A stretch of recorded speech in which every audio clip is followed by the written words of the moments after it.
നമ്മുടെ പ്രത്യാശ കർത്താവിൻ്റെ വരവാണ്. ഈ തിരുമേശയും ഇന്ന് പകൽക്കാലം വിളിച്ചു വരുന്ന യാഥാർത്ഥ്യം കർത്താവ് ഇതുവരെയും വന്നിട്ടില്ല. സ്തോത്രം. കർത്താവാകുന്ന യേശുക്രിസ്തുവിന്റെ രക്തത്താൽ വീണ്ടെടുപ്പ് പ്രാപിച്ച ദൈവത്തിന്റെ മക്കളെ ഓർത്ത് നന്ദിയോടുകൂടെ ഞാൻ ദൈവത്തെ സ്തുതിക്കുന്നു. ചരിത്രം നോക്കിയാൽ the blood of Jesus keeps Christianity alive.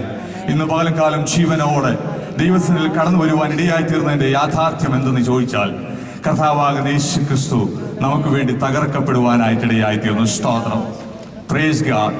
കർത്താവാകുന്ന യേശുക്രിസ്തു തന്റെ രക്തം നമുക്ക് വേണ്ടി ചീന്തുവാനായിട്ട് ഇടയായിത്തീർന്നു. സഭാ ചരിത്രം പഠിച്ചു കഴിയുമ്പോൾ കർത്താവാകുന്ന യേശുക്രിസ്തുവിന്റെ ക്രൂശ് മരണം മുതൽ കർത്താവാകുന്ന യേശുക്രിസ്തുവിന്റെ രാജ്യം സ്ഥാപിപ്പാൻ കടന്നു വരുന്നത് വരെ നീണ്ടു നിൽക്കുന്ന വലിയൊരു ബ്രിഡ്ജായി ഈ തിരുമേശ നമുക്ക് പഠിപ്പാനായിട്ട് കഴിയുന്നു. സ്തോത്രം. ഒന്ന് സംഭവിച്ചു കഴിഞ്ഞു, ഒന്നിലേക്ക് നാം പ്രതീക്ഷയോടെ കാത്തിരിക്കുന്നു. അതുകൊണ്ടാണ് അപ്പോസ്തലനായ പൗലോസ് കൊരിന്ത്യർക്ക് ലേഖനം എഴുതുമ്പോൾ ഇപ്രകാരം താൻ ഓർപ്പിപ്പാനായിട്ട് ഇടയായിത്തീർന്നു, അവൻ വരുവോളം അവന്റെ മരണത്തെ പ്രസ്താവിക്കുന്ന തിരുമേശ. കൊരിന്ത്യർക്ക് എഴുതിയ 1-ാം ലേഖനം 10-ാം അധ്യായവും 11-ാം അധ്യായത്തിലെ വാക്യശകലങ്ങൾ തിരുമേശയോടുള്ള ബന്ധത്തിൽ നാം സഭകളിൽ വായിക്കുകയും ശ്രദ്ധിക്കുകയും ധ്യാനിക്കുകയും ചെയ്യുന്ന ഭാഗങ്ങളായതുകൊണ്ട് വായിപ്പാൻ സമയം അനുവദിക്കുന്നില്ലല്ലോ. ആ ഭാഗങ്ങളിൽ ചില പ്രത്യേക വസ്തുതകൾ കർത്താവിന്റെ ദാസൻ ദൈവസഭയോട് പ്രസ്താവിക്കുകയാണ്. സ്തോത്രം. In the Lord's Supper we proclaim the death of Jesus. Praise God. ഇന്ന് പകൽക്കാലം അതിപ്രാധാന്യം അറിയിക്കുന്ന മേശയിൽ നമുക്ക് ഇതുപോലൊരു കൂടിവരവ് യാഥാർത്ഥ്യമാക്കി തീർക്കുവാൻ ഇടയായിത്തീർന്നത് കർത്താവാകുന്ന യേശുക്രിസ്തു നമുക്ക് വേണ്ടി തകർക്കപ്പെടുവാൻ ഇടയായിത്തീർന്നത് കൊണ്ട്. സ്തോത്രം. 4 പ്രധാന കാര്യങ്ങളാണ് അപ്പോസ്തലനായ പൗലോസോട് രേഖപ്പെടുത്തിയിരിക്കുന്നത്. 1, we need to look back. Number 2, we need to look within ourselves. Number 3, we need to look around. And number 4, we need to look ahead. 4 പ്രധാന കാര്യങ്ങൾ. Praise God. പുറകോട്ട് നാം ഇറങ്ങി ചിന്തിച്ചു കഴിയുമ്പോൾ this is a memorial service in which we commemorate the death and suffering of our Jesus Christ. ഇതൊരു ഓർമ്മയുടെ ശുശ്രൂഷയാണ്. കർത്താവ് വരുവോളം കർത്താവിന്റെ മരണത്തെ പ്രസ്താവിക്കുന്ന ഓർമ്മയുടെ ശുശ്രൂഷ. നമുക്ക് വേണ്ടി കർത്താവ് തകർക്കപ്പെട്ടു. ദൈവത്തിന്റെ മക്കളാക്കി തീർക്കുവാൻ കർത്താവ് ചെയ്ത അനുഭവിച്ച യാതനകൾ ഈ തിരുമേശയിൽ കൂടെ നാം ഓർത്തു കഴിയുമ്പോൾ when we look back, this Lord's Supper says to us that this is the table of remembrance. ഇത് ഓർമ്മയുടെ ശുശ്രൂഷയാണ്. സ്തോത്രം. രണ്ടാമതായി we need to look within ourselves. നമ്മോടുള്ള ബന്ധത്തിൽ നാം ശ്രദ്ധിച്ചു നോക്കണം. അതുകൊണ്ടാണ് 28-ാം അധ്യായത്തിൽ പൗലോസ് രേഖപ്പെടുത്തിയിരിക്കുന്ന 28-ാം വാക്യത്തിൽ മനുഷ്യൻ തന്നെത്താൻ ശോധന ചെയ്തിട്ട് വേണം ഈ അപ്പം തിന്നുകയും ഈ പാനപാത്രത്തിൽ കുടിക്കുകയും ചെയ്യുവാൻ. We need to examine ourselves. നമ്മെ തന്നെ ഒന്ന് ശോധന ചെയ്യുവാൻ. We need to examine ourselves. നമ്മെ തന്നെ ഒന്ന് ശോധന ചെയ്യുവാൻ. തിരുമേശയുടെ മുൻപാകെ കടന്നു വരുമ്പോൾ പ്രിയപ്പെട്ട ദൈവത്തിന്റെ മക്കളെ, this looks like a mirror. ഇതൊരു കണ്ണാടിയാണ്. ഇന്ന് പകൽക്കാലം നാം നമ്മോട് പല ചോദ്യങ്ങൾ ചോദിക്കണം. കഴിഞ്ഞ ദിവസങ്ങളിൽ കേട്ട ദൈവവചനത്തോടുള്ള ബന്ധത്തിൽ നാം നമ്മോട് പല ചോദ്യങ്ങൾ ചോദിക്കണം. സ്തോത്രം.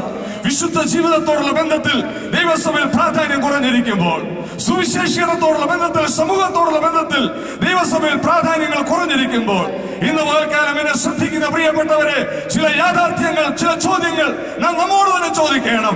കർത്താവിന്റെ മേശയോട് നീതി പുലർത്തുവാനായിട്ട് എനിക്ക് കഴിയുന്നുണ്ടോ? കർത്താവിന്റെ രക്തത്തോട് എനിക്ക് കൂട്ടായ്മ ആചരിക്കുവാൻ കഴിയുന്നുണ്ടോ? വാഗ്വാദങ്ങൾക്കും വഴക്കുകളുടെയും ബഹളത്തിന്റെ പുറകെ നടന്നിട്ട് കർത്താവിനെ വേണ്ട രീതിയിൽ ആരാധിപ്പാനായിട്ട് എനിക്ക് കഴിയുന്നുണ്ടോ? പല ചോദ്യങ്ങൾ ഇന്ന് പകൽക്കാലം നമ്മോട് തന്നെ ചോദിക്കേണ്ടിയിരിക്കുന്നു. സ്തോത്രം. Praise God. We need to examine ourselves. നമ്മെ തന്നെ നാം നമ്മോട് തന്നെ ചോദിക്കണം. അങ്ങനെയെങ്കിൽ this is the table of self examination.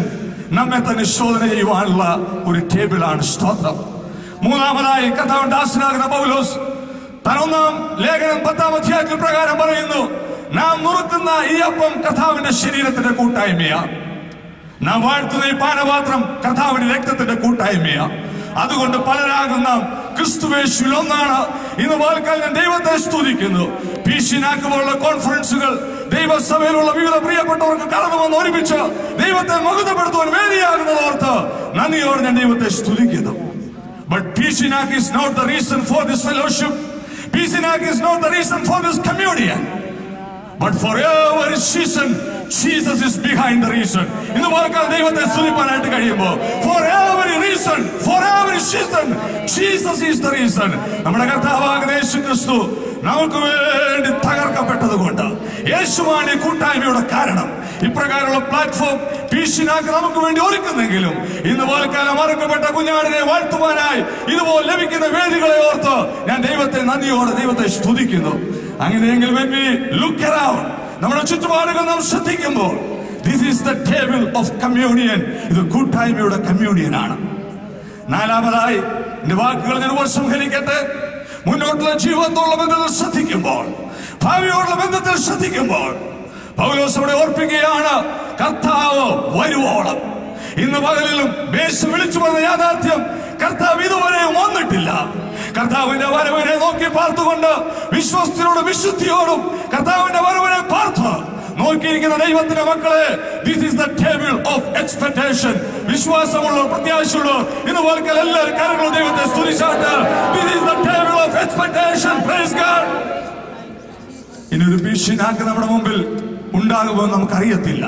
നാം എടുത്ത തീം ഈ വരുന്ന ദിവസങ്ങളിൽ നിറവേറ്റപ്പെടുവാൻ ഇടയായിട്ടുണ്ടെങ്കിൽ surely there won't be a ഭീഷണിയാക്ക്. സ്തോത്രം. ഒരിക്കൽ D.L. മൂഡിയോട് തന്റെ സുഹൃത്ത് പ്രകാരം ചോദിപ്പാൻ ഇടയായിത്തീർന്നു. As you believe, if Christ would return tonight, how do you spend the rest of the day? Without any hesitation, he replied, I will not do anything different than I do every day. പ്രിയപ്പെട്ട ദൈവത്തിന്റെ മക്കളെ, തന്റെ മറുപടി എന്താണെന്ന് അറിയാമോ? പ്രത്യേകിച്ച് ഞാൻ ഒന്നും ചെയ്യത്തില്ല, ഞാൻ ദിവസം ചെയ്യുന്നത് പോലെ ഞാൻ കാര്യങ്ങൾ ചെയ്യും എന്നാണ് അത് യാഥാർത്ഥ്യമാക്കുന്നത്. താൻ അത്രമാത്രം ഒരുങ്ങിയെന്ന്. He was ready, he was prepared for the second coming of Jesus. അങ്ങനെയെങ്കിൽ ദൈവത്തിന്റെ മക്കളെ, ഈ പകൽക്കാലം ഈ കോൺഫറൻസിൽ കടന്നുവന്ന ദൈവദാസന്മാരും വിശ്വാസികൾ ഒരുപോലെ അപ്രകാരം മറുപടി പറയുവാൻ ഇടയാക്കിയിരുന്നെങ്കിൽ, we will not do anything different than we do every day. എല്ലാ ദിവസവും കർത്താവിന്റെ വരവിന്റെ പ്രത്യാശയോടുകൂടെ കാത്തിരിക്കുന്ന ദൈവത്തിന്റെ മക്കളെ, ഒരു നിമിഷം ദൈവം മുൻപാകെ ഏൽപ്പിച്ചുകൊണ്ട് ഒന്നാമതായി കർത്താവിന്റെ മരണത്തെ പ്രസ്താവിക്കുന്ന മേശയുടെ മുൻപാകെ കർത്താവ് അനുഭവിച്ച കഷ്ടങ്ങളും യാതനകളും ഓർത്തുകൊണ്ട് ഈ മേശയിലേക്ക് കരങ്ങൾ നീട്ടുന്നതിന് മുമ്പ് ജീവിതത്തിൽ ഒരു സ്വയശോധന ചെയ്തുകൊണ്ട് ദൈവം തന്നിരിക്കുന്ന കൂട്ടായ്മയെ ഓർത്ത് ദൈവനാമത്തെ മഹത്വപ്പെടുത്തിക്കൊണ്ട് മുന്നോട്ടുള്ള ജീവിതത്തിൽ ഈ ടീമിനോട് അനുകൂലമായിട്ട് വാൽക്കാലം റെസ്പോണ്ട് ചെയ്യുവാൻ കഴിയുന്നെങ്കിൽ 22-ാം അധ്യായം 7-ാം വാക്യത്തിൽ ഇതാ ഞാൻ വേഗത്തിൽ വരുന്നുവെന്ന് കർത്താവ് അരുളി ചെയ്തെങ്കിൽ, അതിന് 20-ാമത്തെ വാക്യത്തിൽ സഭ തിരിച്ചു പറയുകയാണ്, ആമേൻ കർത്താവേ വരണമേ, ആമേൻ കർത്താവേ വരണമേ. ഈ ദിവസങ്ങളിലെ ദൈവ ശുശ്രൂഷകളും ദൈവവചനങ്ങളും കർത്താവിന്റെ മേശയോട് നാം പങ്കുചേരുമ്പോൾ നമുക്ക് പ്രത്യാശയോടെ സ്വയം ശോധന ചെയ്തുകൊണ്ട് ജീവിതത്തെ ക്രമീകരിച്ചുകൊണ്ട് പ്രത്യാശയോടെ നമുക്ക് വിളിച്ചു പറയാം, ആമേൻ കർത്താവേ വരണമേ. ഈ വചനങ്ങളാൽ ദൈവം നമ്മെ സഹായിക്കട്ടെ. സ്തോത്രം.